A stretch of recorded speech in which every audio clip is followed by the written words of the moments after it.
നിങ്ങൾക്ക് തെറ്റ് പറ്റിയാൽ അത് സമ്മതിക്കുക. നിങ്ങൾ ചെയ്തത് ശരിയാണെങ്കിൽ അഭിപ്രായം പറയാതിരിക്കുക. രണ്ടും മറ്റുള്ളവർക്ക് നിങ്ങളിലുള്ള വിശ്വാസം വർദ്ധിപ്പിക്കും.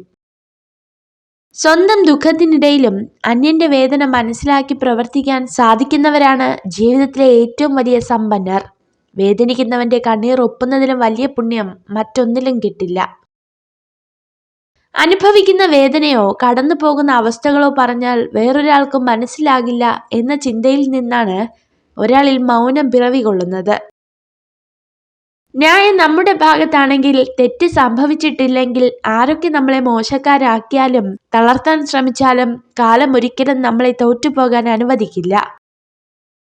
നമുക്ക് ചുറ്റുമുള്ള പല ജീവിതങ്ങളെയും അടുത്തറിഞ്ഞു തുടങ്ങുമ്പോൾ അവരെ അതുവരെ നാം നോക്കിക്കണ്ട കാഴ്ചപ്പാടുകൾ മാറും. നമ്മുടെ പ്രശ്നങ്ങൾ നിസ്സാരമായി തോന്നിപ്പോകും. ജീവിതം വളരെ ചെറുതാണ്. നിങ്ങളുടെ മനസ്സിന്റെ മുറിവുണക്കാനുള്ള മരുന്ന് സ്നേഹവും ക്ഷമയുമാണ്. ആ മരുന്ന് നൽകാൻ കഴിയുന്ന വൈദ്യൻ നിങ്ങൾ മാത്രമാണ്. നിങ്ങളുടെ ജീവിതം വളരെ ചെറുതാണ്. ശരിയായ രീതിയിൽ സ്നേഹിക്കുന്നവരെ സ്നേഹിക്കുക, അല്ലാത്തവരെ മറക്കുക. സംഭവിച്ചത് എല്ലാത്തിനും ഒരു കാരണമുണ്ടാകും. ഒരുമിച്ച് നടന്നപ്പോൾ എന്ത് നേടി എന്നതല്ല, തനിച്ച് നടന്നപ്പോൾ പിന്നിൽ നിന്ന് വിളിക്കാൻ പോലും ആരുമില്ലെന്ന തിരിച്ചറിവാണ് ജീവിതം. മാനസിക സംഘർഷത്തിന് വേണ്ടി നിങ്ങളുടെ ഊർജം ഉപയോഗിക്കാതിരിക്കുക. പകരം വിശ്വാസം, സൃഷ്ടി, വളർച്ച, സ്നേഹം, പരിപാലനം എന്നിവയ്ക്ക് വേണ്ടി നിങ്ങളുടെ ഊർജം പ്രയോജനപ്പെടുത്തുക.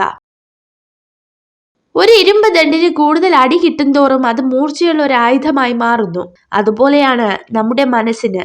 കിട്ടുന്ന ഓരോ വേദനയും നമ്മുടെ ജീവിതത്തെ മൂർച്ചയുള്ളതും ബലമുള്ളതുമാക്കി മാറ്റുന്നു. ഒരാളെ കുറ്റപ്പെടുത്തുമ്പോൾ അയാളുടെ അവസ്ഥ കൂടെ മനസ്സിലാക്കണം.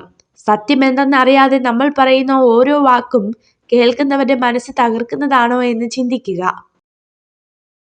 വിശ്വസിച്ചവരെ പറ്റിച്ചു എന്നോർത്ത് സന്തോഷിക്കുമ്പോഴും അഭിമാനം കൊള്ളുമ്പോഴും ഒന്നോർക്കുക, അവിടെ തകർന്നത് സ്വന്തം വ്യക്തിത്വമാണ്. അവരുടെ മനസ്സിലെ നിങ്ങളുടെ സ്ഥാനമാണ് നഷ്ടമായത്. പുരുഷനെ കാണുമ്പോൾ ഒരു സ്ത്രീ അയാളിൽ ആദ്യം ശ്രദ്ധിക്കുന്നത് അയാളുടെ പെരുമാറ്റമാണ്. കൈവിട്ടു കളഞ്ഞത് എന്തെങ്കിലും തിരിച്ചു വേണമെന്ന് തോന്നിയാൽ കിട്ടിയെന്ന് വരില്ല. കാരണം കാലത്തിനും മനുഷ്യനേക്കാൾ വാശിയാണ്. നിങ്ങൾ ഈ വീഡിയോ കണ്ടതിന് നന്ദി. ഇതുപോലുള്ള കൂടുതൽ വീഡിയോകൾക്കായി ചാനൽ സബ്സ്ക്രൈബ് ചെയ്യൂ.